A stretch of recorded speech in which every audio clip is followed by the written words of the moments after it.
अस्सलाम वालेकुम। आप सबको अवान टीवी की तरफ से मीठी ईद बहुत बहुत मुबारक हो। आपने ईद की खुशियों में अपने रिश्तेदारों, गरीबों और अपने मोहल्लेदारों को ईद की खुशियों में याद रखना है। और आप सब ने जितनी भी रमज़ान मुबारक में इबादत की हैं वो अल्लाह ताला से दुआ मांगनी है कि अल्लाह ताला अपनी बारगाह में आपकी जो इबादत हैं उनको कबूल मंजूर फरमाए।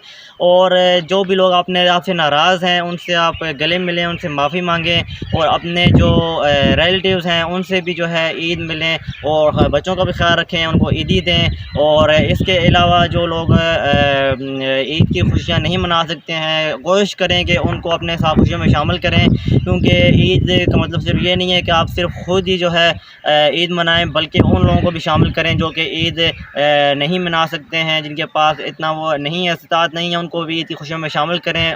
तभी जो है आपकी ईद कंप्लीट होगी। तो मेरी तरफ से आप सबको वंस अगेन ईद मुबारक।